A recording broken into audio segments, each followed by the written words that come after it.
O segredo por trás das sociedades secretas. Obviamente, o segredo por trás das sociedades secretas é um segredo que as pessoas não querem espalhar. Esse tópico particular é tão sério que eu não me aventurarei a dizer nada, ou pouco. Em vez disso, eu vou deixar a história e as citações falarem por elas mesmas. Talvez seja tedioso ouvir citação após citação, mas o fato é que dessa maneira não sou eu que estou dizendo. É o fato histórico sendo colocado diante de vocês, para que vocês então decidam por vocês mesmos se o quebra-cabeças faz sentido ou não. Apocalipse 17:4. Achava-se a mulher vestida de púrpura e de escarlata, adornada de ouro, de pedras preciosas e de pérolas, tendo na mão um cálice de ouro, transbordante de abominações, e com as imundícias da sua prostituição. Há apenas uma única igreja no mundo inteiro que usa uma mulher com uma taça, e essa é a Igreja Romana. Aqui está a cidade do Vaticano. E aqui está uma mulher segurando uma taça. E ela é chamada Fides em todos os documentos. Fides. Agora, o que isso significa? Bem, vamos a uma boa fonte maçônica. Albert G. Mackay, o Manual da Cabana. Era um maçom de grau 33. E vai ficar claro o que isso significa. Ele diz: a mão direita tem em todas as eras sido considerada o emblema da fidelidade. E nossos antigos irmãos adoravam a divindade sob o nome de Fides, ou fidelidade, que era às vezes representada pelas duas mãos direitas unidas, e às vezes por duas figuras humanas, segurando-se mutuamente pelas mãos direitas. Numa foi o primeiro que erigiu o altar a Fides, sob o qual o nome da deusa dos juramentos e da honestidade era adorada. Então significa honestidade e fidelidade, mas é também o nome de uma divindade feminina. Agora, Apocalipse 17:5 chama essa instituição de a mãe das prostitutas. E Apocalipse 18:7, ela diz: eu me sento como rainha, eu não sou uma viúva, eu não lamentarei. Então ela pode ter perdido filhos durante a reforma, mas ela vai consegui-los de volta. Isaías 47:8, eu sou e não há nenhum além de mim, eu nunca serei uma viúva ou sofrerei a perda de filhos. Ela vai controlar o mundo em um sentido espiritual. É isso que o poder diz. Agora, é interessante que o Vaticano recentemente, em 5 de setembro de 2000, publicou o Dominus Iesus. Ela diz: as outras igrejas não são nossas irmãs. O Vaticano insiste.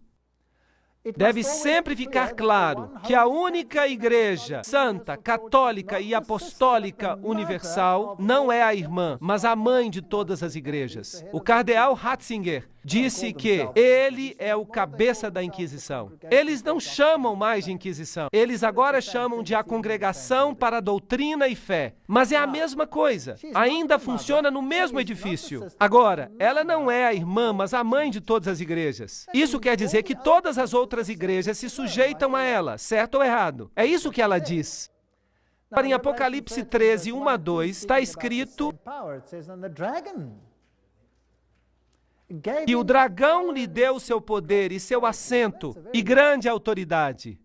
Que declaração! Uau! O dragão lhe deu poder? Em outras palavras, esse poder vem de outra fonte. Mas, será que o catolicismo não prega o cristianismo? Sim, ele prega. Será que ele não prega Jesus Cristo como Salvador do mundo? Sim, ele prega. Mas ele também prega a mediação através de outros mecanismos e através da igreja. Agora, é interessante que nas sociedades secretas há sempre duas doutrinas. Uma para os iniciados e outra para os goyim, os não iniciados. E os cavaleiros templários tinham duas doutrinas. Uma era a doutrina interna, oculta, esotérica. E a outra era a exotérica. Essa doutrina externa era o catolicismo. Por isso as massas receberam uma religião que os internos viraram de ponta cabeça. Entre os internos do ocultismo, Lúcifer é o verdadeiro filho de Deus. Jesus é um segundo filho que foi derrotado pelo primeiro, que foi expulso. Portanto, Lúcifer é o verdadeiro luminário, o vencedor da batalha. E ele receberá adoração no final do tempo. Essa sempre foi a doutrina da Cabala. Sempre foi a doutrina do gnosticismo. Mas é claro, não é o que a Bíblia ensina. Mas então o catolicismo não ensina o que a Bíblia ensina. Apocalipse 17, 12 a 14 fala: os 10 chifres que viste são os 10 reis que ainda não receberam um reino, mas que por uma hora receberão autoridade como reis juntamente com a besta. Eles têm um propósito e darão seu poder e autoridade à besta. Eles farão guerra contra o cordeiro. Mas o Cordeiro os vencerá, porque ele é o Senhor dos senhores, o Rei dos reis. E com ele estarão que são chamados escolhidos e fiéis. Agora, hoje, vamos tratar de todo o capítulo 17. Mas os reinos do mundo, aqui representados por estes 10, darão seu poder ao sistema, assim como na Idade Média, e aplicarão a doutrina ao mundo inteiro. Muito interessante. Isso será a besta que sai do abismo sem fim. Agora, Gary H.K., em seu livro A Rota para a Ocupação Global, escreve assim: as antigas religiões de mistério vêm de Babilônia. E elas eram panteístas, é claro. Isso significa que Deus está na natureza. Deus está em tudo. O que, de fato, nos faz deuses também. Isso foi inculcado na Cabala, tomado na era cristã pelo que é chamado de gnosticismo. E os cavaleiros templários eram o centro interior secreto que tinha o conhecimento antigo dos místicos. Isso foi levado até o Rosa Cruz, a maçonaria e os Illuminati, que, de acordo com Gary K., controla o marxismo, as sociedades secretas americanas e as sociedades políticas, o sistema bancário internacional e o Concílio Mundial de Igrejas. Agora, isso é muito estranho. Será que o Concílio Mundial de Igrejas é controlado pela maçonaria? Vamos examinar isso com detalhes. E é claro, temos ainda o movimento da Nova Era, as sociedades teosóficas e todas essas coisas controladas pelo mecanismo para anular e esvaziar a doutrina da salvação em Cristo somente. Essa será a batalha final. E para alcançar isso, esta mulher se escondeu e se disfarçou em roupas cristãs. E as pessoas recebem a doutrina Goyim e não sabem qual é a doutrina interna. Essa é completamente diferente. Bem, se lermos 1 Crônicas 16, 26, pois todos os deuses dos povos são ídolos, mas o Senhor fez os céus. Isso nos informa que a idolatria é algo que vem da terra. Nimrod, o Senhor do céu, Tamuz, o Messias pagão, e Semiramis, a rainha dos céus, todos esses têm a sua origem em Babilônia. E se você passa pelas religiões que foram propagadas no Líbano, na Fenícia, em Babilônia, na Síria, na Grécia, em Roma, no Egito, na Índia, na China, no México e na Escandinávia, você tem a mesma figura sob nomes diferentes. Baal, Tamuz, Astorá, El, Baco, Astarte, Belo, Tamuz, Reia, Istar, Nino, Hércules, Beltis, etc., etc. E no Egito, Ra, Osíris, Oris, Ísis, Hathor. E na Índia, Vishnu, Krishna, Isidevaki, e assim por diante. Agora, o romanismo, a Igreja Católica, tomou essa trindade e transformou-a no Pai, na Mãe e no Filho, que significa que eles devem elevar a Mãe ao ponto da divindade. E veremos como eles fizeram isso, e que estão fazendo isso com a sanção do Papa. Assim, a verdadeira trindade e a trindade católica romana são duas coisas muito diferentes.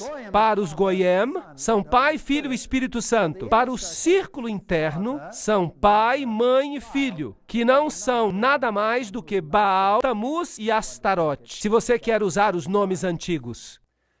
Júpiter é o Deus que é adorado sob Petrus, a rocha. E ubi Petrus, ibi ecclesia, significa, onde está Pedro, está também a igreja. Então há aqui uma outra rocha que toma o lugar da verdadeira rocha. Cristianismo e sociedades secretas? Poderíamos resumir isso da seguinte maneira: a velha religião babilônica deu origem à Cabala, enquanto que os essênios e os outros, o gnosticismo, veio à existência e o gnosticismo foi fundado por Simão Mago. Isso vem de nenhuma outra fonte, senão a história da magia, por Eliphas Levi. Essa é uma importante fonte maçônica. Portanto, o gnosticismo foi fundado por Simão Mago. Então, esse gnosticismo, que é a doutrina secreta, foi eventualmente, através de muitas organizações intermediárias, levado até os Cavaleiros Templários. E os Cavaleiros Templários eram um grupo da Ordem Católica Romana, que foram colocados no sítio do templo para protegê-lo. E eles tinham fortes ligações com as sociedades islâmicas, inclusive com os ismaelis, os carmatitas, os fatimitas, os druzas e os assassinos. E esses são muito interessantes. E eu vou falar sobre eles quando falar sobre a conexão islâmica. As sociedades secretas, assim como os templários, tinham duas doutrinas. Uma para os goyim e outra para os iniciados, os internos. As duas se opunham uma à outra diametricalmente. As sociedades secretas do Islã fazem exatamente a mesma coisa. Mas isso vai ser uma outra palestra. Agora, os templários, eles tinham a sua informação secreta interna, inculcada pela Rosa Cruz e pelos jesuítas. Os jesuítas, de novo, formaram e criaram a maçonaria. E a maçonaria foi criada como o braço protestante da Igreja Católica Romana. Eles não sabiam disso, eles foram enganados, iludidos, para fazer a obra que Roma queria que eles fizessem, para que Roma pudesse se sentar nos bastidores enquanto a maçonaria fazia isso por eles, enquanto a maçonaria fazia isso por ela. Então não era ela, eram os protestantes que estavam fazendo e não Roma. Muito esperto. Então vamos olhar agora os Cavaleiros Templários. Aqui estão algumas das representações. Esta é a demologia, o líder na época da dissolução dos Cavaleiros Templários.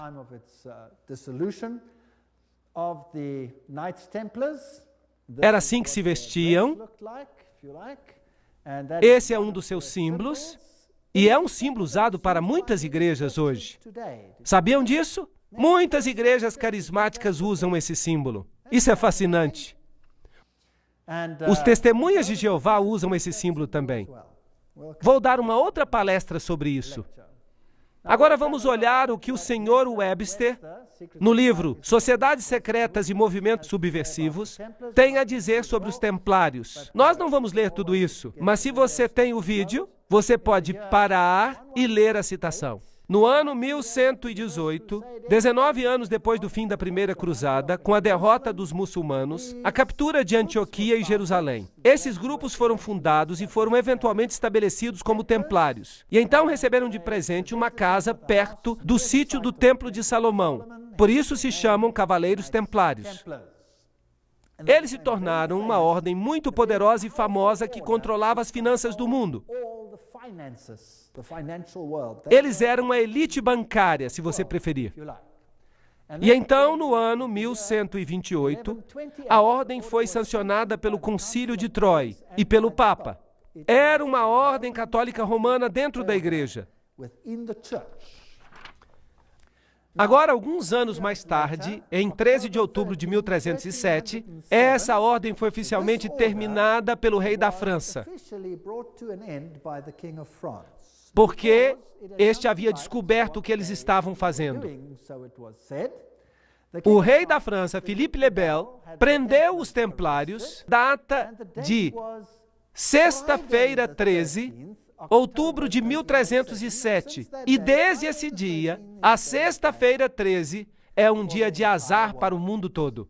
E as acusações feitas contra eles eram: A cerimônia da iniciação à ordem era acompanhada de insultos à cruz, a negação de Cristo e obscenidades grosseiras. Havia todo tipo de coisas. Lembrança de Sodoma, pois aconteceu lá a adoração de ídolo, que era considerada a imagem do Deus verdadeiro. E ali estava Bafomé, este símbolo aqui de uma divindade, macho e fêmea, andrógena. A omissão das palavras da consagração na missa. O direito que os chefes leigos se arrogavam de dar absolvição e a autorização do vício não natural. Então eles tinham que amaldiçoar a cruz, pisar em Jesus, jurar aliança a Bafomé e sancionar esse vício pouco comum. Isso tudo era um crime sério naqueles dias. Então o líder foi sentenciado à morte, mas a ordem não desapareceu de fato. Mas o Papa ficou relutante em dizer isso. O ritual maçônico inclui referências aos cavaleiros templários. Por exemplo, aqui no livro Sociedades Secretas e Movimentos Subversivos, se diz: vários cavaleiros que tinham decidido resgatar o lugar santo da Palestina dos sarracenos formaram uma associação sob o nome de maçons, assim indicando que seu principal desejo era a reconstrução do Templo de Salomão. E a gente escuta muito sobre a reconstrução do Templo de Salomão hoje, e a história de Israel e essas coisas interessantes. Vamos falar um pouquinho sobre história. Vou levar a vocês a esse lindo palácio. Onde que vocês acham que ele fica? Fica em Jerusalém, fica em Notre Dame, no Vaticano, e é aqui que o Papa tem a sua representação em Jerusalém. É um palácio para um rei. Ali está a bandeira do Vaticano e há ali uma ala inteira que tem alguns artefatos papais muito interessantes. Agora, em Jerusalém, eu fui visitar o sítio dos cavaleiros. Aqui está o Palácio dos Cavaleiros, o Patriarcado Latino, onde eles tinham originalmente um sítio e os cavaleiros do papado agora controlam esta área. Esse é o símbolo que eles usam, que é usado por muitas religiões hoje. A Igreja Rema usa esse símbolo, por exemplo. Os guerreiros eternos, esse é o símbolo que eles usam. Ali beijam o anel do patriarca. Eles se tornam cavaleiros, como os demais cavaleiros. E eles incluem proeminentes banqueiros e indivíduos. Dentro da igreja você tem, é claro, a estátua de Júpiter, como Pedro. Notem que o pé está bem beijado. Eu não queria beijar esse pé. Por isso eu só fiquei em pé ali. É uma igreja importante porque o Papa Paulo VI e o Papa João Paulo II visitaram esta igreja, que é, claro, altamente simbólico. Ali estão as placas de o Patriarca Latino. Se vocês entrarem, há um altar interessante, e quando você olhar para o altar, você vai ver certas figuras ali. Esta é muito interessante. Vamos chegar mais perto. Conseguem ver a águia com duas cabeças? Esse também é um símbolo da maçonaria. Ali está, sobre o altar dos cavaleiros. E o que existe ali desse lado? Duas espadas seguras como uma bússola. Fascinante. Há muitas figuras maçônicas aqui. As penas da cauda, a águia, tudo lembrança do que você tem, por exemplo, no verso da nota do dólar. E todos esses outros círculos interessantes com o triângulo e com o sol ao redor dele. Os herdeiros dessa variação templária são os jesuítas. Agora, os jesuítas, é claro, são aqueles que, por trás dos bastidores, controlam muitas coisas. Eles foram fundados no dia 15 de agosto de 1534. Foram fundados por Inácio Loyola e foram sancionados pelo Papa no dia 27 de setembro de 1540. Então, eles foram criados, por assim dizer, para enfrentar a reforma. Seu objetivo era destruir a reforma. Loyola queria que a ordem fosse a campeã da unidade católica E, é claro, da submissão ao vigário de Cristo, o Papa. Isso era absolutamente essencial. Aqui você tem a instituição da organização de Loyola pelo Papa. Nesse dia particular. E há algumas analogias interessantes que nós encontramos aqui. Aqui, por exemplo, há uma analogia considerável entre os graus maçônicos e os jesuíticos. Os jesuítas também pisam no sapato, carregam o joelho, porque Inácio Loyola assim se apresentou a Roma e pediu a confirmação da ordem. Agora, tudo que eu falo tem uma citação junto. E se alguém ficar chateado com alguma coisa que eu disser, então telefone para as pessoas que disseram isso e fique chateado com elas, certo? Então é isso que faziam e é isto que a maçonaria faz. Então você tem aqui uma ótima ligação. Portanto, quem existiu primeiro? Os maçons ou os jesuítas? Os jesuítas existiram primeiro, claro. Deveriam obedecer como que a um cadáver. As constituições repetem 500 vezes que se deve ver a Cristo na pessoa do general. E se Deus lhe der um cachorro como general, você precisa obedecê-lo como se ele fosse o próprio Cristo. Aqui está a estátua de Loyola, num retiro jesuíta, Loyola em visão, a Sociedade de Jesus constituída na Capela de Notre-Dame, em 1534, agora a Capela do Sagrado Coração, em Paris, com muitas incrustações ocultistas. E aqui está o famoso juramento jesuíta que cada jesuíta faz quando ele se torna um jesuíta. Isso vai nos dizer algo sobre o caráter dos jesuítas. Ele diz, eu, e aqui você coloca o nome, na presença de Deus e de todos os santos, juro que Sua Santidade o Papa é o vice-regente de Cristo e é o verdadeiro e único líder da Igreja Católica, etc. Também diz aqui que este poder lhe foi dado pelo Salvador, Jesus Cristo, que dá ao Papa o poder de depor reis hereges, príncipes, estados, comunidades e governos. Tudo é ilegal sem a sua sagrada confirmação. Então ele pode destruí-los tranquilamente. Portanto, um jesuíta jura que se um governo não se sujeita a Roma, ele pode ser o quê? Destruído. Eu também declaro que eu ajudarei, assistirei e aconselharei a todos os agentes de Sua Santidade, no lugar onde eu estiver, e farei o máximo para acabar com os protestantes hereges e com as doutrinas liberais. As doutrinas liberais são doutrinas pelas quais você decide em que você quer crer. Você se atribui a liberdade de tomar a sua própria decisão, em vez de permitir que o Papa faça isso por você. E isso será destruído, e todos os poderes pretensiosos. E não importa onde você me envie no mundo, eu obedecerei. E eu prometo que eu não terei minha própria opinião. Eu obedecerei como um cadáver. E eu farei guerra, secreta ou abertamente, contra todos os hereges, protestantes e liberais, como me for ordenado, para destruir e exterminá-los à face da terra. Eu não pouparei nem idade, nem sexo, nem condição. Eu enforcarei, matarei, ferverei, tirarei a pele, estrangularei e enterrarei vivo estes terríveis hereges. Arrancar-lhes-ei os estômagos e os ventres de suas mulheres. Esmagarei as cabeças de seus filhos contra a parede, para aniquilar para sempre essa raça desprezível. Parece mesmo uma promessa cristã. Concordam? Uma promessa muito cristã. Será que eles fizeram isso? Bem, eles esmagaram as cabeças das crianças valdenses contra as rochas para fazerem com que seus pais se arrependessem. No Império Otomano, e essa é uma história interessante, na Sérvia, eles pegavam as crianças, eles as jogavam no ar e eles as amparavam com suas baionetas. Não eram pessoas boas. Agora, você pode dizer que era o Islã, que não eram os jesuítas. Podemos debater isso. Falaremos sobre isso em outro momento. E o juramento diz que se eles não puderem fazer isso abertamente, eles farão em segredo. É isso que um jesuíta jura.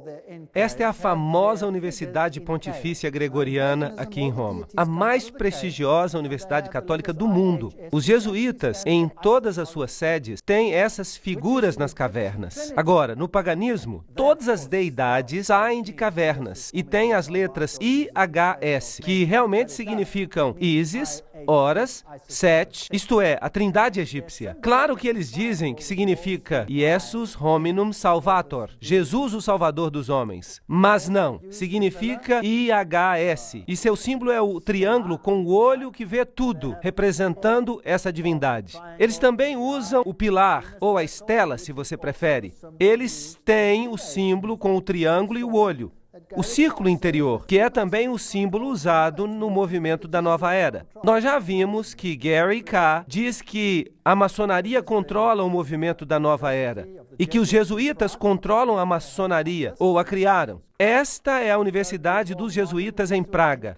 No alto dela, eles têm Atlas, não Jesus Cristo. Se você for a uma sede jesuíta moderna, eu visitei esta. Às vezes eu sou chique. Ali estou eu, tirando foto, e dentro eles têm uma figura de Cristo. Mas este não é Cristo, é Atlas, segurando o mundo sobre os seus ombros, disfarçado. Eles têm esses símbolos contra a parede ali. Este símbolo é o símbolo de Hermes. Se você tirar a cruz, então você tem o símbolo de Ísis.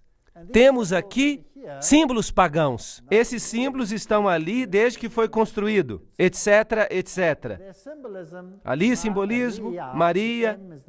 O M é o M maçônico. O triângulo, Réia, a deusa. Aqui está uma igreja na Alemanha, uma catedral. Dentro você vê esse círculo com uma cruz nele. As espadas cruzadas. Tudo usado pela maçonaria. Agora, se voltarmos até a antiga Síria, essa era uma cruz proeminente, uma cruz maltesa, vem do antigo paganismo. Eles têm o símbolo das estrelas aqui, duas estrelas, uma sobre a outra, e duas cruzes, uma sobre a outra. Eles têm o compasso com uma lua, um símbolo com uma estrela nele, que é o símbolo que o Islã usa, por exemplo. Eles têm o calendário solar e a tríplice coroa. Tudo isso é usado pelo papado. As cruzes de cabeça para baixo representam a vitória de Cristo. Martelos e compassos e foices são símbolos que prevalecem no mundo. Ali está Jesus, em pé sobre o crânio e os ossos cruzados, que é o símbolo de Júpiter, o deus Júpiter, que é Lúcifer. De novo, cruzes de cabeça para baixo. Esta é uma catedral muito importante na Alemanha. Se você for lá, você vai encontrar Janos de duas cabeças. E então você vai ver essa assim chamada estátua de Davi, mas claro que não é Davi. É o deus Pan, porque ele tem a flauta de Pan na mão. E Davi não tinha flauta de Pan. Então eu tentei encontrar o lado negro de Pan, porque há o lado claro e há o lado negro. E eu o encontrei. Aqui está, esse com cascos, na mesma catedral. Eles escondem o seu simbolismo oculto. E se você entrar e logo na entrada, você descobre isso aqui. Este é o deus Anubis, que não tem nada que ver com o cristianismo. Ali está ele de novo. Mas agora você tem a fênix, que se ergue das próprias cinzas. E você tem o símbolo de Júpiter e um monte de outros símbolos. Aqui e do lado da capela, você tem todos os símbolos do zodíaco, servindo a várias divindades como Marte, Aquário, etc. E a maçaneta é um yin e yang. Isso não tem nada a ver com o cristianismo. Eles usam o símbolo do compasso e Júpiter e o símbolo Quirro e o símbolo PX aqui, que você encontra em virtualmente cada denominação cristã sobre a face da terra, a fênix se levantando das cinzas, o pavão, todos símbolos de Lúcifer. Aqui você tem o PX com um círculo com um ponto nele. E você diz para você mesmo, mas este não é um símbolo cristão? Não, este é um símbolo de Horus. Isso nada tem que ver com o cristianismo. Vamos perguntar a Albert Mackay, um maçom do grau 33. Ele vai nos dizer o que o símbolo significa. O ponto dentro do círculo é um interessante e importante símbolo da maçonaria. O símbolo é realmente uma alusão linda, mas estranha ao culto ao sol e introduz para nós pela primeira vez essa modificação entre os antigos que adoravam o falos. Então este é um símbolo bastante nojento. Ele tem que ver com os órgãos masculinos. Uau! E nós estamos tirando isso da boca do cavalo. Então, o que significa o PX? Vamos à melhor fonte maçônica do mundo. O livro Morais e Dogma, página 292. E caso você não me creia, eu tirei uma xerox para que você possa vê-lo. Este é o cajado de Osíris. Não existe uma fonte melhor do que esta. Aqui está o mais alto oficial da maçonaria, segundo o rito escocês. Em uma medalha de Constâncio está a inscrição: neste signo vencereis. E então vem algumas outras coisas interessantes. Este é o cajado de Osíris. E aqui está o tal místico e as cruzes e as estrelas de Davi. E então ele usa este aqui também. Um símbolo interessante. Ele diz que as vestimentas dos sacerdotes de Horus estavam cobertas com essas cruzes. Aqui está a cruz maltesa. Lembram que eu mostrei para vocês essa cruz no rei sírio? Agora, quem usa isso em suas vestes? Bem, vamos dar uma olhada. Opa, aqui está. Quem está usando? O Papa está usando. Então, o que ele é? Ele deve ser o sacerdote de Horus. Então, para o mundo exterior, parece cristianismo. Mas para o círculo interior, é ocultismo. No chão da Catedral de Londres, você tem o Triskele, que é um yin-yang tríplice. Bem, o que isso significa? A versão céltica do yin-yang. É isso que é. O Triskele, o mar, amuleto, uma deusa céltica de sabedoria e bruxaria que foi entronizada na Revolução Francesa. Só que ele está perguntando. A deusa da razão, bruxaria, razão, tudo é a mesma deusa. No chão da mesma catedral, você encontra o tal místico. O que o tal místico representa? Vamos perguntar a outro maçom. Ward diz, é o símbolo do lado masculino e criativo da divindade. De novo, uma conotação sexual. O que isso está fazendo no chão de uma catedral? Então, os jesuítas são os herdeiros da religião oculta e eles controlam o mundo através de seus agentes. Eles ficam nos bastidores, criam suborganizações e todo mundo pensa que eles não estão ativos. Mas vamos perguntar a eles mesmos no que eles creem. Aqui está a história dos generais das Sociedades de Jesus. Estes são todos generais, começando com Inácio de Loyola. Estão todos listados aqui. Não temos que falar sobre todos eles. Eles vêm até o presente. Essa lista vai até o general que governa o nosso tempo. Peter Hans Kolvenbach.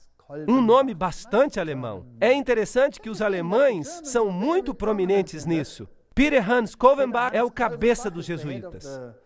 O cardeal Ratzinger, outro alemão, é o cabeça da Inquisição. Eles parecem estar bem no controle. E com o que ele se parece? Está ele, Peter Hans Kolvenbach. Você está olhando para, provavelmente, um dos homens mais poderosos do mundo hoje, se não o mais poderoso. Ele é o Papa Preto. Aqui você tem esta caverna de Loyola, aqui você tem George W. Bush e o Papa em audiência um com o outro, e eles não fazem nada por acaso. Eles estão exatamente debaixo desta figura que eu mostrei para vocês, onde Loyola recebe sua comissão do Papa. Agora, a cerimônia de investidura e o juramento extremo dos jesuítas em um cartão de catálogo. Aqui está. Você aprendeu a planejar cuidadosamente as sementes da inveja e do ódio entre as comunidades, províncias e estados que estavam em paz e a levá-los às obras de sangue, a envolvê-los em guerras uns com os outros e a criar revoluções e guerras civis nos países que são independentes e prósperos, cultivando as artes e as ciências e desfrutando das bênçãos da paz, a ficar dos lados dos combatentes e agir secretamente em comum com seu irmão jesuíta, que pode estar engajado do outro lado, mas abertamente se opor àquilo que você pode querer, de modo que a igreja possa ser a vencedora no final, nas condições fixadas nos tratados por paz e que os fins justificam os meios. Uau! Isso é a ciência de Hegel. 2 pontos pontos de vista opostos, o pensamento dialético, você faz guerra um com o outro e você os esfrega uns contra os outros até que nada sobra. Isso é chamado tese e antítese. E o conflito resultante traz a síntese. Note que o jesuíta pode estar bem ativo de um lado, mas ele pode também estar muito ativo do outro lado. Então, este é o processo que eles usam para conseguir as coisas. A Guerra dos 30 Anos. Agora, sobre o que foi essa guerra?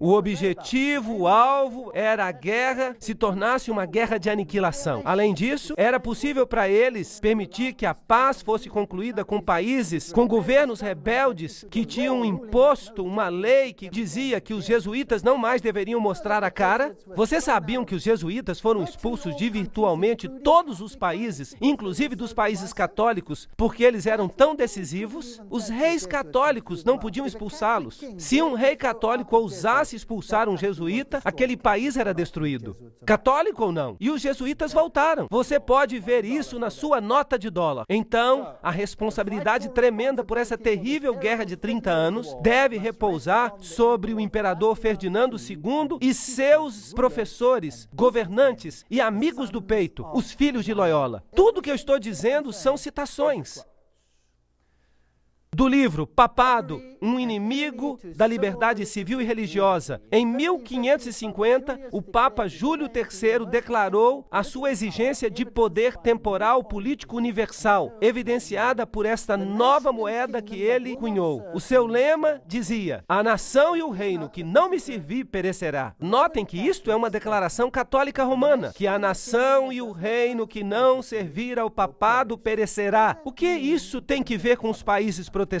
Será que eles vão ficar em apuros? Sim ou não? Eu digo que sim, eles vão ficar em apuros. Tomás de Aquino, o grande filósofo da Igreja Católica Romana, disse: o Papa, por direito divino, tem poder temporal e espiritual como Rei Supremo do mundo. O Papa de Roma, como cabeça do governo papal, tem soberania absoluta e supremacia sobre todos os governos da terra. Todas essas citações são muito poderosas. Não há nada medíocre nessas citações, e elas vêm das principais fontes. O direito de depor reis é inerente à soberania suprema do Papa, como vice-regentes de Cristo, exercendo domínio sobre as nações. O cardeal Henry Manning, em 1892, era o arcebispo de Westminster. Portanto, ele está no controle de todas as nações do mundo. Agora, é interessante que a Bíblia nos fala que essas palavras foram colocadas na cruz de Cristo. Jesus de Nazaré, Rei dos Judeus. Você pode ler isso em João 19:19. Mas no crucifixo católico romano estão as palavras INRI escritas. Mas se você olhar no dicionário Webster, significa Jesus Nazareno, Rei dos Judeus. Mas no juramento extremo dos jesuítas, significa algo totalmente diferente. Significam Justum necare reges impios, que significa: é justo exterminar ou aniquilar os reis ímpios ou hereges, governadores, governantes. Esse é um ponto interessante.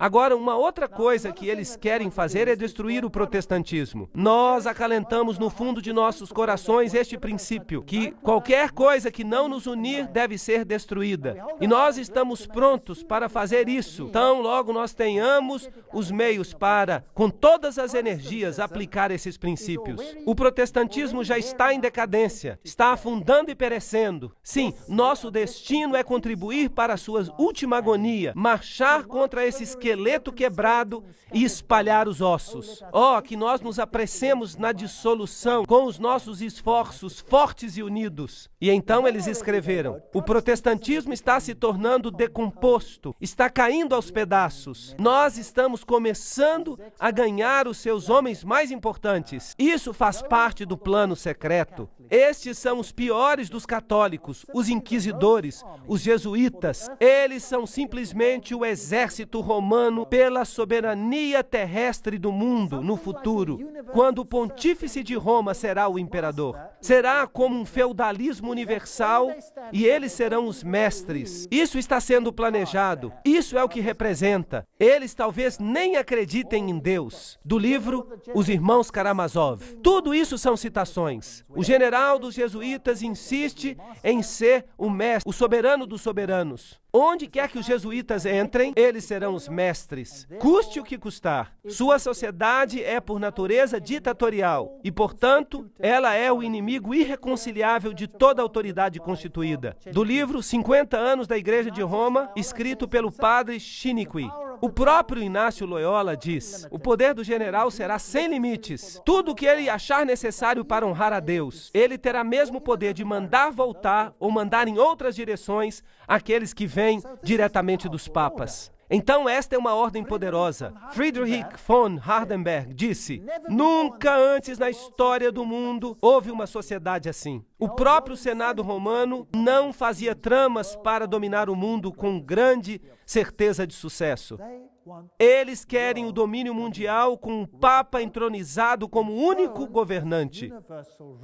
Lafayette, um católico romano, disse: é minha opinião que se as liberdades deste país, os Estados Unidos da América, forem destruídas, elas o serão pela sutileza dos sacerdotes jesuítas católicos romanos, pois eles são muito perigosos, são inimigos da liberdade civil e religiosa. Foram eles que começaram a maioria das guerras da Europa. Aqui nós temos gente importante falando. Morse, o inventor do código Morse, ele disse: e quem são esses agentes? Eles são, na maior parte, jesuítas, uma ordem eclesiástica proverbial no mundo por sua duplicidade e total falta de escrúpulos morais. Uma ordem tão habilidosa nas artes do engano que mesmo nos países católicos, na própria Itália, essa ordem se tornou intolerável e todas as pessoas querem eliminá-la. Esse é outro homem importante. O arquiduque Maximiliano Francis disse: eles penetraram tão insidiosamente nas cortes e nas intrigas dos estados que eles devem, com justiça, ser reprovados por tentarem alcançar o domínio mundial. E nós podíamos continuar aqui, mas esta é uma citação importante. Aqui está Michelangelo Tamburini, o general dos jesuítas, falando ao Duque de Brancas: meu senhor, desta sala eu governo não apenas Paris, mas China. Não apenas a China, mas o mundo inteiro, sem ninguém ficar sabendo que eu governo. Interessante. É isso que os próprios jesuítas dizem. O confessor do Papa tem que ser um jesuíta. O próprio Papa tem que vir a um jesuíta para confessar. E tudo que eu estou falando são citações. Esta aqui é de João Batista Janssens. Ele governou de 1946 a 1964. Ele parece um elegante cavalheiro, muito alegre.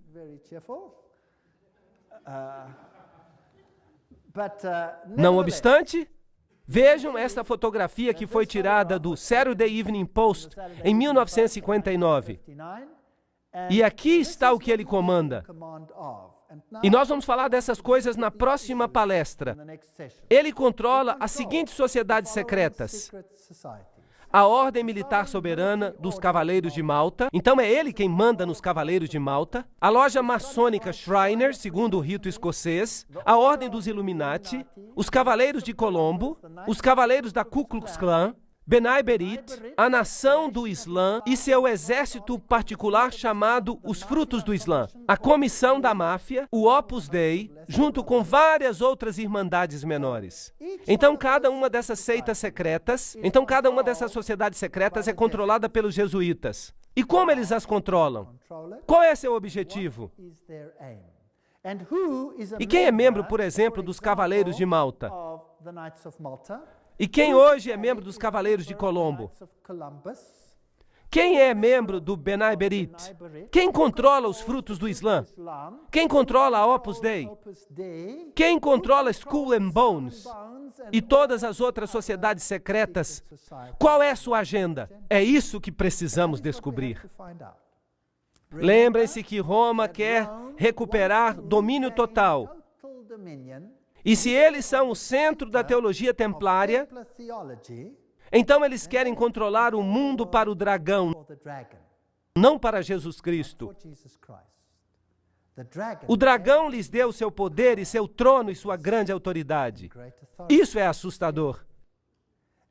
E esse poder pode estar dominando o seu país como ele domina o meu. Mas as boas novas é que Jesus predisse isso. Nós lemos no Apocalipse, ele diz que não importa quanto eles se associem, não importa quanto eles tramem, o reino vai para quem? Vai para Jesus. Apenas esperem. Portanto, não há nada a temer. Na próxima sessão eu mostrarei para vocês as sociedades secretas e eu mostrarei quem são os seus membros.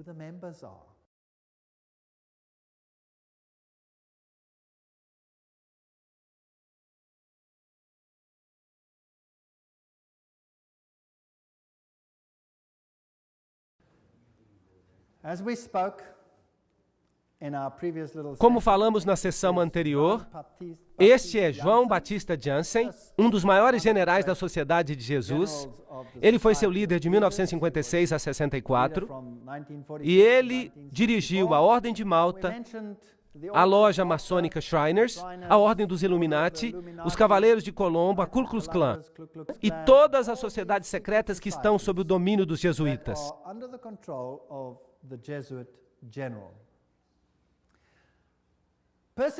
A perseguição à Igreja Católica na Alemanha foi dirigida apenas contra os elementos que não se submeteram inteiramente à centralização crescente da autoridade na Igreja e no Estado. Então, às vezes, parece que até os católicos estão sofrendo. Mas somente os grupos católicos que não estão totalmente submissos a este sistema serão subjugados. Algumas ordens católicas de fato se opunham aos jesuítas. Elas foram exterminadas, foram eliminadas. Na Revolução Francesa, os dominicanos tomaram a Inquisição dos jesuítas, mas eles foram eliminados e os jesuítas a recuperaram.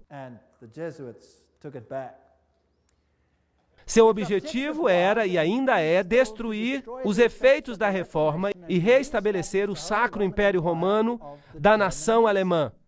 Uma grande Alemanha, em outras palavras, deve se tornar o centro do Sacro Império Romano ressuscitado. Leo H. Lerman, 1942, um historiador americano, disse isso.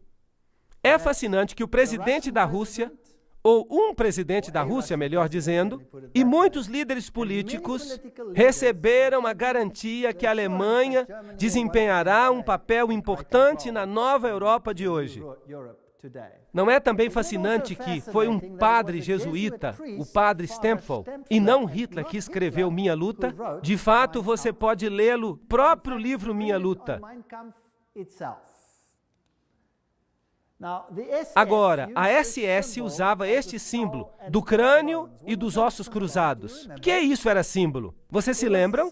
Era o símbolo de Júpiter, o deus da morte. Era também o símbolo de Osíris, que era o deus da morte. Anubis era simplesmente uma outra forma de Osíris. Ele era o deus da morte. Ele é o deus dos mortos. Mas Jesus disse, eu sou o Deus dos vivos. Eu não sou o Deus dos mortos, eu prefiro servir ao Deus dos vivos. A SS foi organizada por Himmler, de acordo com os princípios da Ordem dos Jesuítas. Os serviços e exercícios espirituais prescritos por Inácio de Loyola constituíram um modelo que Himmler tentou cuidadosamente copiar. A obediência absoluta era a regra suprema. Toda a ordem tinha que ser executada sem hesitação. Cada comentário que eu estou lendo vem de uma fonte confiável. De novo, naquele ótimo livro, O Grande Conflito, nós lemos sobre os jesuítas. Por toda a cristandade, o protestantismo foi ameaçado por inimigos formidáveis. Os primeiros triunfos da reforma no passado fizeram com que Roma reunisse novas forças, na esperança de realizar a sua destruição. Nessa época, a ordem dos jesuítas foi criada. Notem o que esta citação está dizendo. O poder mais cruel e inescrupuloso de todos os campeões do Papa. Eles se separam de todo laço terrestre, de todo interesse humano, estão mortos para a afeição natural, para a razão, para a consciência, inteiramente silenciados, não conhecem nenhuma restrição, a não ser as da sua ordem, e nenhuma obrigação, a não ser estender o seu poder. Nós não precisamos ler a citação toda. Percebemos que o que eles queriam era destruir o protestantismo. A ordem dos jesuítas, portanto, representa a corporificação de um sistema que busca domínio político e temporal. E sobre o mundo inteiro.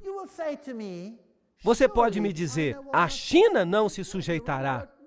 Bem, nós já lemos uma citação pelo general jesuíta em que ele disse que ele controla a China. Quem controla o comunismo? Os jesuítas o criaram e, portanto, eles o controlam. Eles praticaram isso na América do Sul. Eles praticaram e o instituíram ali. Muito interessante. Este é o conde von Hohenbrüch. Em 1911, um nobre alemão e ex-jesuíta que diz essa mesma coisa. Qual é o objetivo, então, dos jesuítas? De acordo com eles, eles só buscam a maior glória de Deus. Mas se você fizer um exame, você vai descobrir que o seu objetivo é o domínio mundial. São eles que dominam o mundo.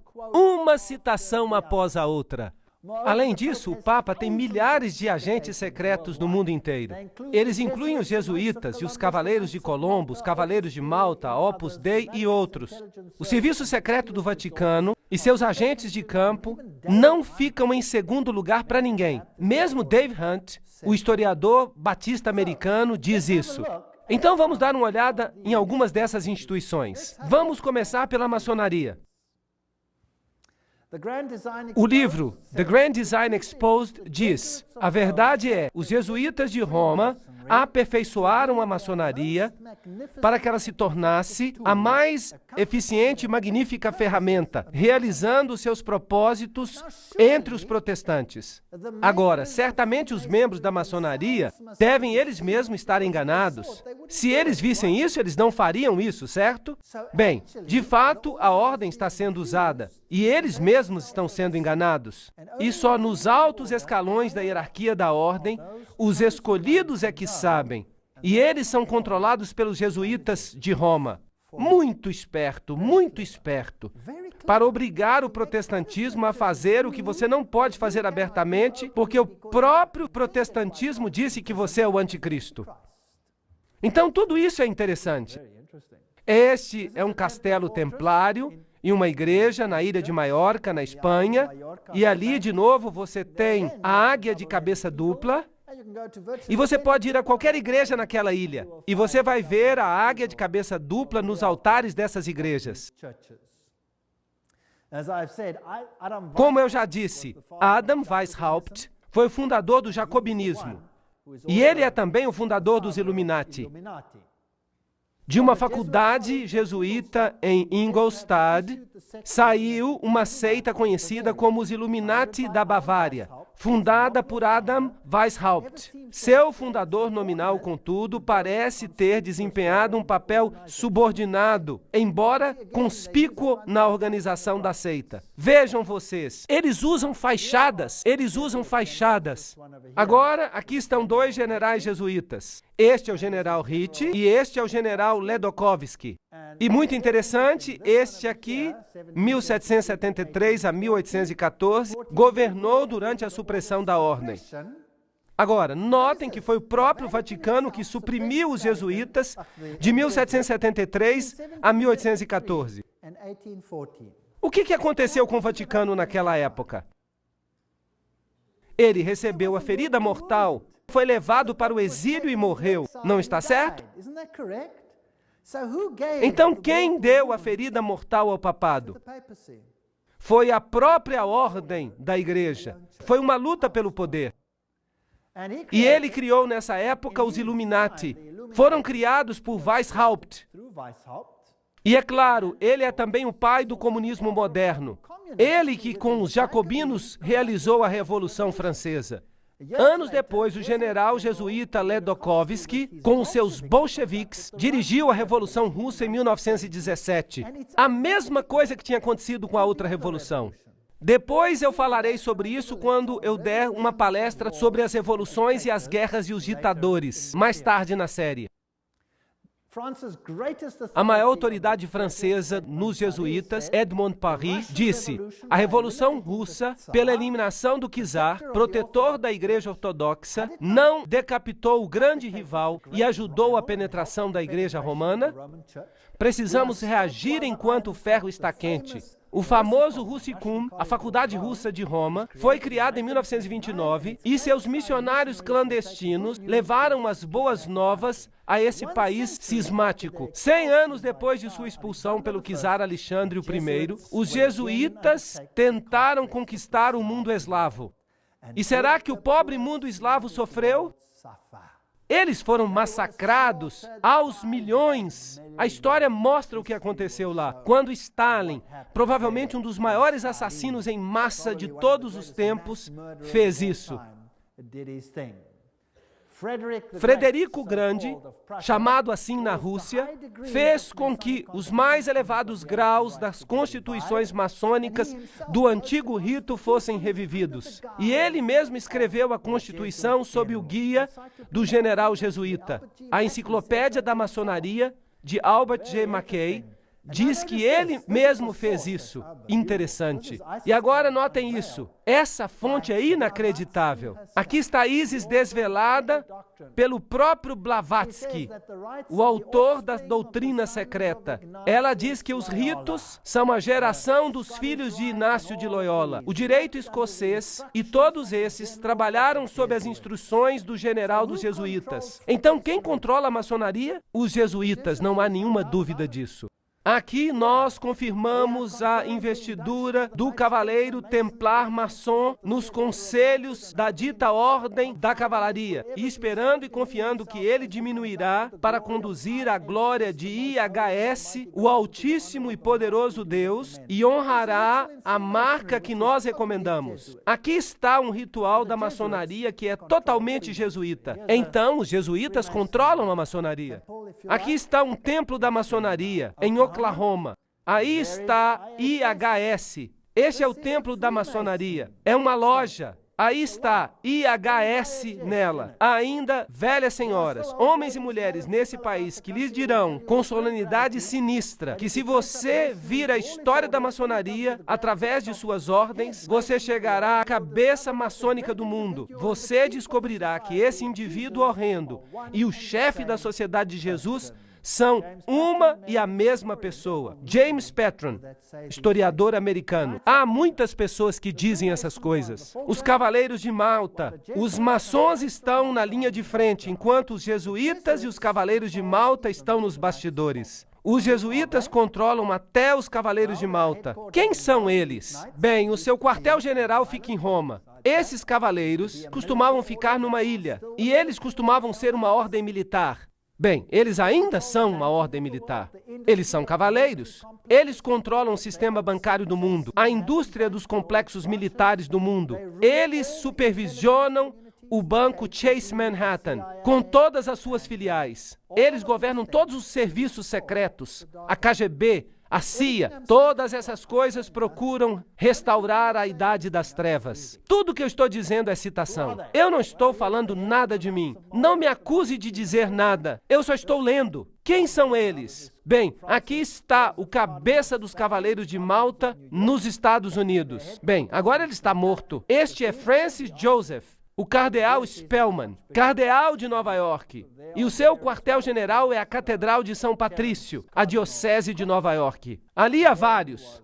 Aqui está o cardeal Terence Cook. Ali está o cardeal O'Connor. E, correntemente, o cardeal arcebispo de Nova York, Edward M. Egan. Agora vamos dar uma olhada nos membros dos Cavaleiros de Malta. Isso vai ser interessante. Alguns do passado e alguns do presente. O general Alavena, George Anderson, James Jesus, Angleton, Roberto Alejos Arçu, Andrew Bertie, Bobst, Charles Joseph Bonaparte. Esse nome lhe diz alguma coisa? Príncipe Valério Borghese, Dr. Barry Bartley, Nicholas Brady, Pat Buchanan. Esse nome lhe diz alguma coisa? James Buckley, Prescott Bush Jr. Esse nome lhe diz alguma coisa? Frank Capra, William Casey. Esse nome lhe diz alguma coisa? Cia, Gustavo Cisneros, o cardeal Terence Cook, Gerald Coughlin, Garta Deloche, Giscard d'Estaing. Esse nome lhe diz alguma coisa? Presidente da França, Bill Donovan, Alan Dulles, Avery Dulles, Edward Egan. Esse é claro, o próprio cardinal. Franz Egon, John Farrell, Flanagan, Flynn, Galley, Gallen, Gorman, Grace, General Alexander Hay. Esse nome lhe diz alguma coisa? Otto von Habsburg, uau! Conrad Hilton, Heinrich Himmler, ele era um dos Cavaleiros de Malta. J. Edgar Hoover, JBI, homem da CIA, Joseph Kennedy, Ted Kennedy, Larkin, Lerman, Lorenzo, Lute, Henry Lute, fundador de todas as grandes revistas, da Time Magazine e de todas elas, grande magnata da publicação, George MacDonald Manhattan. Vejam os nomes, todos eles, O'Neill, Ortiz,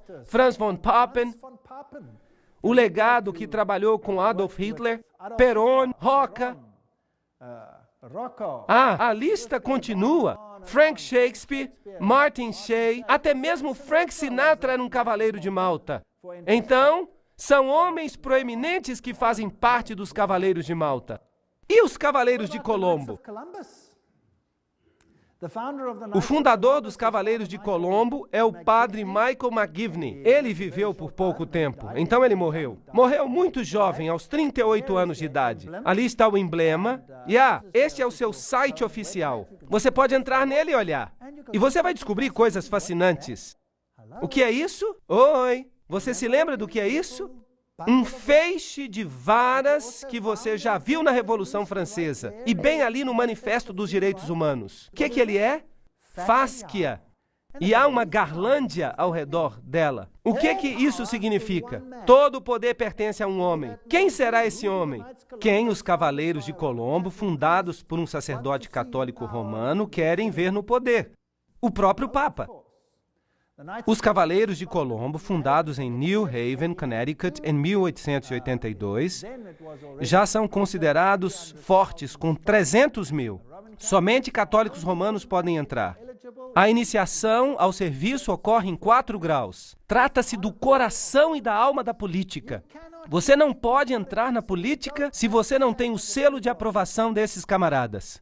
O fato é bem conhecido no maquinário político e para os políticos não católicos, cujo candidato deve receber a aprovação de Roma e dos cavaleiros antes que possam ser nomeados para qualquer cargo, mesmo a presidência. A principal função dos Cavaleiros de Colombo é política. Sim.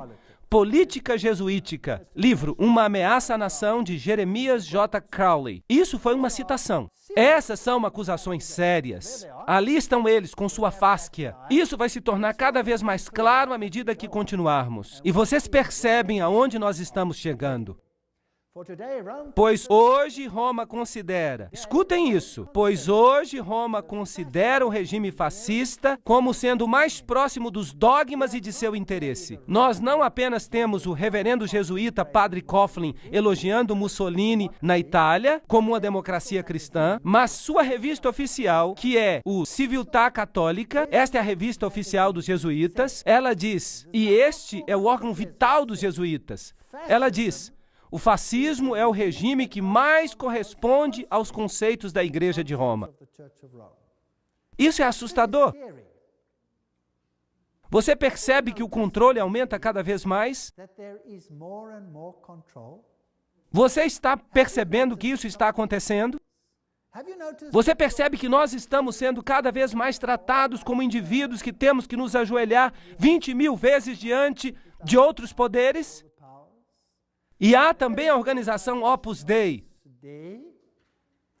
Uma ordem leiga, religiosa, semi-secreta, cujo principal objetivo é dar total apoio ao Papa. E essas pessoas andam por aí com grampos na carne para que sintam dor constante com cada movimento, para lembrá-los de sua obrigação. E eles têm membros muito, muito importantes, como o presidente de Portugal, por exemplo. Ele é um membro da Opus Dei. E então nós temos a organização do Skull and Bones. Quem são eles? Bem, eles têm este crânio e esses ossos. O que isso representa? Agora vocês já sabem a respeito de Júpiter. E eles têm o número 322. E se você olhar em Gênesis capítulo 3, versículo 22, você descobrirá: agora o homem se tornou como um de nós, conhecedor do bem e do mal. Eles levantaram o homem ao nível da divindade. Aqui está a Universidade de Yale. Este é o lugar onde estão. Agora vamos consultar uma das maiores autoridades sobre Skull and Bones. Trata-se de Anthony Sutton. Vamos perguntar para ele quem ele é. Educado nas universidades de Londres, Göttingen e Califórnia, antigo pesquisador da instituição Hoover, da Universidade de Stanford, bem como professor de economia na Universidade do Estado da Califórnia. Ele teve a audácia de falar e escrever um livro. E isso foi muito custoso para ele. Mas, não obstante, vamos citá-lo. Aqui está o livro. Anthony Sutton, O Estabelecimento Secreto da América. Uma introdução à ordem dos Skull and Bones. Então, para que não seja eu falando, vamos citá-lo. Skull and Bones. Pronto. É Bush. Bush ganhou a eleição. Vamos assistir a este vídeo. A Universidade usa posições de poder e influência. O caveira mais conhecido é o ex-presidente George Bush, que, de acordo com a tradição, jamais admitiu ser um membro. Senhor presidente, você é um membro da Caveira e Ossos? Peça-lhe que deixe a sala. Um jornal americano recebeu uma resposta semelhante quando nós recentemente perguntamos a George Bush Jr., o governador do Texas, sobre o período em que era membro. Ela ainda existe? A coisa é tão secreta que eu nem sei se ela ainda existe. Bem, então você vê que George W. Bush é membro. Eles se deitam num caixão, eles se prostram diante de uma figura papal, juram fidelidade, eles fazem todo tipo de coisa sexual esquisita num caixão, que eu não vou explicar, é uma coisa nojenta. E estes são presidentes, os homens mais poderosos dos países do mundo, e eles pertencem a sociedades secretas dessa natureza. Bem, nós logo vamos ter uma eleição. E aqui está um jornal alemão, Financial Times, Alemanha, fevereiro de 2004. Ele confirma que Kerry, o líder da oposição, que vai concorrer contra George W. Bush, também é membro da Caveira e Ossos. Então, para que votar se os dois candidatos pertencem ao mesmo partido? O que são essa gente, o que elas fazem, nós vós ter que ver nas próximas palestras. A ordem, o que ela é e como ela começou. As pessoas que entraram conhecem-na como a ordem. Outros a conhecem por mais de 150 anos como o capítulo 322 de uma sociedade secreta alemã. Isso é muito importante. De fato, isso foi descoberto quando eles invadiram uma instituição e lhes roubaram os documentos. Ela era oficialmente conhecida como Cartel Russell em 1856, ou como a Irmandade da Morte, porque eles servem o Deus da Morte, que é simplesmente Anubis, se você prefere, Osíris, se você prefere, ou Júpiter. A filial americana dessa ordem alemã foi fundada em 1833 na Universidade de Yale por duas pessoas, o general William Huntington Russell e Taft, o único homem que foi tanto presidente quanto ministro da Justiça nos Estados Unidos. Interessante. Agora, a ordem alemã, o que ela realmente significa? Os Illuminati tiveram sua origem na Universidade de Ingolstadt e ali recrutaram os alunos do corpo discente. Claro que tinham que ser estudantes com altas conexões. Vocês sabem, filhos de gente alta. A ordem teve sua origem em Yale em 1833, mas Caveira e Ossos é uma filial de uma sociedade secreta alemã. Então, que organização ela representa? Os membros ativos têm bastante influência para fazer com que seus filhos e parentes entrem na ordem. E há uma considerável quantidade de casamentos entre as famílias. E eles, então, pertencem a duas categorias principais. Pertencem à velha linha de famílias americanas e pertencem às famílias que têm grande riqueza. Quando um novo membro é iniciado na ordem, disse que hoje à noite ele morrerá para o mundo e nascerá para a ordem. Assim ele se referirá a ela. A ordem é um mundo em si mesmo, no qual nós temos um novo nome e 14 novos irmãos de sangue, também com novos nomes. Agora, há também uma filial britânica que foi estabelecida em Oxford, na faculdade de All Souls. E a filial britânica é chamada o Grupo. Então, a Caveira e Ossos não é apenas um. Você tem um grupo americano e um grupo europeu também. Então, o grupo se conecta com a filial judaica através dos Rothschilds, o círculo interior. E essa, então, é uma organização secreta mundial que tem os indivíduos mais elevados na indústria, no governo, em todos os aspectos da vida. E eles são, de fato, os governantes mais proeminentes do mundo de hoje. E se falamos da sede alemã da sociedade, então falamos dos Illuminati. E George W. Bush disse que havia 1000 pontos de luz iluminando o mundo naquele momento. É interessante que a ordem escreve muitas constituições. Os membros também escrevem constituições. Por exemplo, Archibald MacLeish, que é um membro da Caveira e Ossos, ou era. Ele escreveu a Constituição da Unesco. Agora nós vamos ter que falar da Unesco. Vamos descobrir o que é.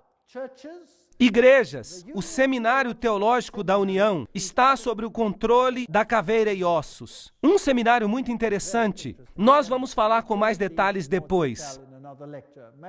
As principais firmas de advocacia, de comunicação, da indústria, a Casa da Moeda, e tudo isso controlado pela ordem. É assim que o capítulo 322 opera. Há um centro interior. Percebam que isso de fato é o olho que tudo vê, a beirada do olho. Mas há algo mais. Há um centro interior, há um círculo interior, há um círculo exterior, há um círculo atlântico. O Clube da Boêmia, notem bem, o Clube da Boêmia é parte da Caveira e Ossos, a Sociedade de Peregrinos, a Ordem da Penumbra, o capítulo 322 da Ordem, a Comissão Trilateral, tudo isso fica junto. Você pode de fato falar assim: o Conselho de Relações Exteriores, as Nações Unidas, os Bilderbergs, o Clube de Roma, o Instituto Real de Assuntos Internacionais e a Comissão Trilateral, com os Illuminati controlando tudo dentro, formando basicamente uma mesa redonda.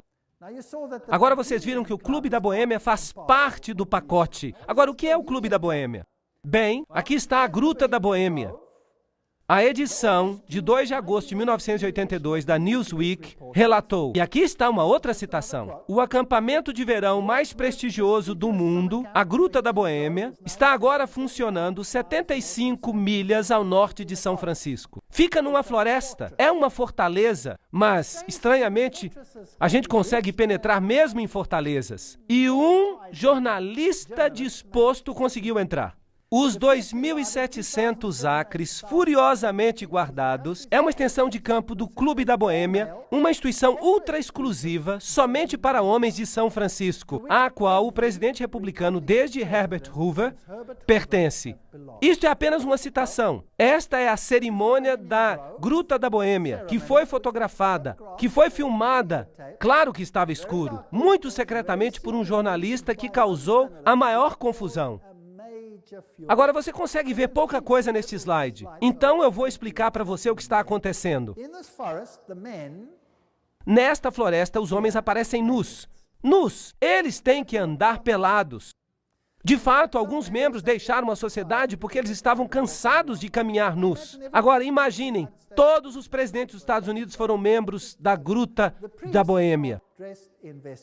Os sacerdotes se vestem em vestimentas papais. Eles reverenciam uma coruja, porque a coruja vê na escuridão. Ela tem iluminação.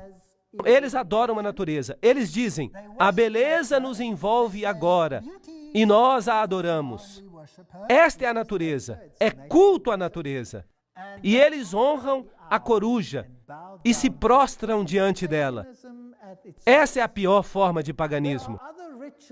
Existem outros rituais sobre os quais eu não quero falar.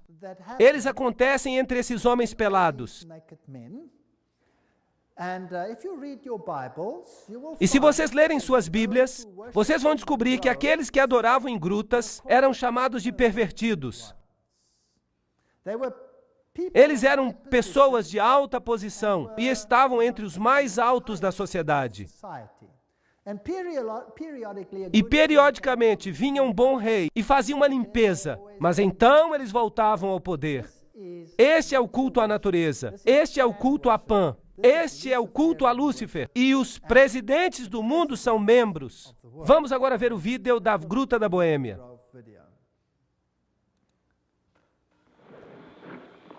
Ali estão as vestimentas papais, a coruja nesse templo de folhas. Que todos dentro da gruta o reverenciem, que ergam as cabeças, as árvores, e sejam levantadas para sempre. Pois eis que aqui está o templo da Boêmia, as santas colunas desta casa. Ali está a coruja. Ó, a beleza é eterna, e nós nos prostramos diante da beleza eterna. Pois nós buscamos uma felicidade duradoura, e ela nos envolve agora. A grande natureza, o refúgio do coração cansado. Nós nos prostramos apenas diante de ti, grande natureza. Ela é sempre fiel. Os amigos podem nos falhar, por isso precisamos nos aproximar como filhos. Criancinhas que sempre creem, que nunca duvidam da sua beleza e da sua fé. Sacerdotes da Boêmia, o nosso fogo funeral aguarda o seu cuidado. Príncipes de toda a sabedoria mortal, coruja da Boêmia, nós te imploramos, concede-nos o teu conselho. Coruja da Boêmia, concede-nos o teu conselho.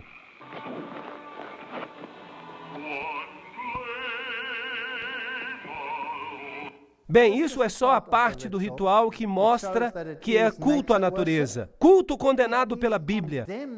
E contudo, quem são os membros? Vamos continuar.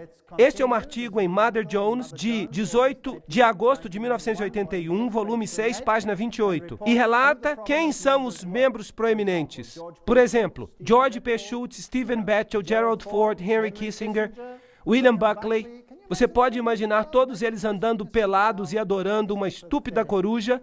Isso não é patético? Fred Hartley, Griffin, Haywood, Coors, Teller, Ronald Reagan, Clausen, George Bush, William French Smith, etc., etc., etc. É patético. Modus operandi da ordem. As atividades da ordem são dirigidas para a mudança da nossa sociedade, para a mudança do mundo, para trazer ao mundo uma nova ordem. Esta será uma ordem planejada que restringirá a liberdade individual. Isso é fascismo. E eu lhes mostrarei as encíclicas papais que vão fazer os seus cabelos se arrepiarem com respeito às coisas que vão acontecer ao mundo. E acreditem em mim, eu moro num país onde isso está sendo implementado. Você pode ver isso acontecendo todo dia. É assustador. Mas você não precisa ter medo do que está acontecendo. Se você sabe por que está acontecendo, você não vai se desesperar. Mas há milhares que estão atirando na própria cabeça porque não conseguem mais tolerar isso. 4.000 fazendeiros expulsos de sua terra, assassinados apenas no meu país. Perderam tudo, perderam a esperança, atiraram em suas próprias cabeças, exterminaram suas famílias inteiras, porque é melhor para elas morrerem do que viverem com isso. E vocês sabem o quê? Você dá uma palestra como esta e você mostra o que está nos bastidores e você sabe o que acontece? Eles se enchem de esperança, porque eles percebem que não é uma coisa que eles não compreendem. Uma vez que eles começam a entender a figura total, eles recebem esperança e eles dizem, uau! Então nós estamos mesmo no fim, porque isso é apenas o sinal de que Jesus está voltando. Haverá um reino melhor. Entreguemos as nossas vidas a Jesus Cristo, porque este mundo nada tem a oferecer. E eles então têm esperança. Então, eles eram negativistas, mas eles ouvem uma palestra assim, por exemplo, e isso tem um efeito positivo, impressionante nos países onde essas coisas estão sendo implementadas atualmente. Nenhuma constituição vai proteger você contra isso. Eles controlam a educação. Eu mostrarei isso a você nas próximas palestras. Controlam o dinheiro, a lei, a política, a economia, a história, a psicologia, a filantropia, a medicina, a religião, a mídia. Nada escapa ao seu controle. E lembrem-se, eles não pertencem nem à esquerda nem à direita. Eles controlam os partidos da direita e os partidos da esquerda. Controlam os dois, é o princípio de Hegel. É a lógica de Hegel. Lembrem-se que tanto Marx quanto Hitler, os extremos de esquerda e direita, são apresentados como inimigos, mas eles evolveram do mesmo sistema filosófico, o sistema de Hegel. Eu estou citando um dos principais pesquisadores deste campo. Isso nos faz gritar de angústia intelectual por causa dos marxistas e dos nazistas. Lembram-se que os jesuítas nos disseram que eles devem servir de um lado e de outro? Lembram disso? Que eles devem criar conflito dos dois lados? O conflito dos opostos é essencial para causar a mudança. Isso eles querem. Hoje, esse processo pode ser identificado na literatura da Comissão Trilateral, na qual a mudança é promovida e a administração do conflito. Você já ouviu essa frase antes? Tudo bem, o conflito é essencial. O Estado é absoluto. Então, o Estado deve ter total controle. Isso significa que as pessoas devem abrir mão dos seus direitos para o Estado. Vocês estão vendo isso acontecer nos Estados Unidos atualmente? Claro que sim. Então, o Estado pede completa obediência. Um indivíduo não existe para si mesmo, nesses assim chamados sistemas orgânicos, mas somente para desempenhar um papel na operação do Estado. É isso que acontece também sob o nazismo. Tanto Hegel quanto Kant são filósofos por trás desse sistema. E eu fico atordoado. Eu estava na Europa há 4 semanas, na Alemanha, e os líderes, o presidente da Alemanha, eles saíram e colocaram garlândias em frente das tumbas dessas pessoas e disseram: sua filosofia tornou uma nova Europa possível. Eles os honraram. Que coisa terrível. Eu quase digo satânica. Essa é a filosofia. O princípio dos Illuminati de que o fim justifica os meios é também o princípio do grupo e da ordem, que é a caveira e ossos. Isso significa que você pode fazer qualquer coisa, não importa quão prejudicial, desde que você alcance o seu objetivo. Há um círculo externo, um círculo interno, um círculo central. Tudo isso, o Conselho das Relações Exteriores está no círculo externo. A Comissão Trilateral, é claro. A Comissão Trilateral foi fundada por David Rockefeller. Ela tem 200 membros no mundo todo. A Operação Bundy, ativismo para uma nova ordem global. George W. Bush, que era membro da Caveira e Ossos. Lembram-se? Ele diz: é uma grande ideia, uma nova ordem mundial, na qual diversas nações se aproximam numa causa comum. Somente os Estados Unidos têm tanto a importância moral e os meios para apoiá-la. E então, vocês acham que eles estão tentando fazer com que todos os países do mundo formem um sistema? Sim ou não? Vocês acham que é possível que eles estão dando o seu poder à mulher que está montada sobre eles? Quem é que parece controlá-los? Os jesuítas. E a quem dizem os jesuítas devem o poder pertencer? Ao Papa. Não está certo? Tudo bem. E quem vocês acham que quer uma nova ordem mundial mais do que qualquer outra pessoa? O Papa. Isso não é interessante? Bem, aqui está ele. A nova ordem internacional por causa da paz. Quando? 3 de janeiro de 2004. Foi o seu discurso de novo ano, dedicado a pedir a implementação de uma nova ordem mundial. Cidade do Vaticano, 1º de janeiro de 2004. João Paulo II começou o novo ano insistindo que a paz é possível e também que é uma obrigação. E ele pediu uma nova ordem internacional. CNN, o que você tem a dizer? O Papa pede uma nova ordem mundial. Quinta-feira, 1º de janeiro de 2004, Cidade do Vaticano. O Papa João Paulo II falou no novo ano, na quinta-feira, com um chamado de renovação para a paz no Oriente Médio e na África, e a criação de uma nova ordem mundial baseada no respeito pela dignidade do homem e a igualdade entre as nações. O que ele disse? Neste ano, o Papa João Paulo II dirigiu seus pensamentos para os conflitos que acontecem ao redor do mundo. Mas ele enfatizou que vai trazer paz, que precisa haver um novo respeito pela lei internacional e a criação de uma nova ordem internacional baseada nos objetivos das Nações Unidas. Ele pede uma ordem que seja capaz de arranjar uma solução adequada para os problemas de hoje, baseando-se na dignidade do ser humano, isto é, nos direitos humanos. Em um desenvolvimento integral da sociedade, na solidariedade entre as nações, ricas e pobres, na partilha dos recursos e nos extraordinários resultados do progresso científico e técnico. Vocês sabem, partilha de recursos, vocês já ouviram isso antes? Bem, há uma outra palavra para isso. Se chama redistribuição de riqueza. Vocês já ouviram isso antes? Deixe-me redefinir isso para você. Redistribuir as riquezas significa pegar a riqueza de quem tem e dá-la a quem não tem. Isso é correto? Agora, se você faz isso, que nações do mundo serão mais atingidas? As nações católicas ou as protestantes?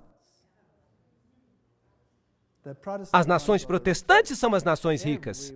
Por toda parte você pode fazer uma linha. Agora eu vou mostrar para vocês nas próximas palestras que há encíclicas que definem como a redistribuição deve ocorrer. E como ela está acontecendo, e o que a encíclica diz que vai ocorrer, já está acontecendo no meu país sem o governo levantar um dedo sequer. Ela é definida pela necessidade, como você verá. Agora, há uma outra palavra para tirar o que pertence a um e dar a outra pessoa. É chamada roubo. Roubo. Não furtarás, diz a Bíblia. Mas o Papa em Roma diz, furtarás. Ele diz isso literalmente. Eu vou mostrar para vocês na encíclica. Você vai ficar abismado. Essa nova ordem mundial vai ser um acontecimento tremendo. Eu não quero fazer parte dela. Felizmente, o meu Deus diz,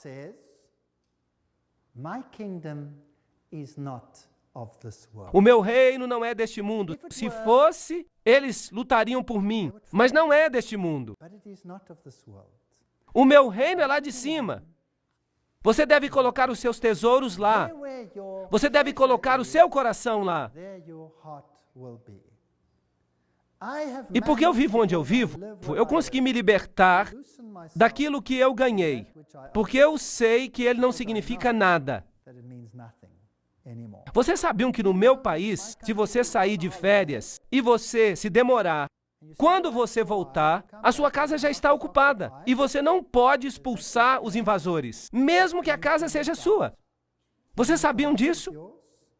Porque eles necessitam, portanto, eles têm o direito de invadir, mesmo que não seja deles. Isso não é piada, isso é fato. É assustador, mas quem se importa?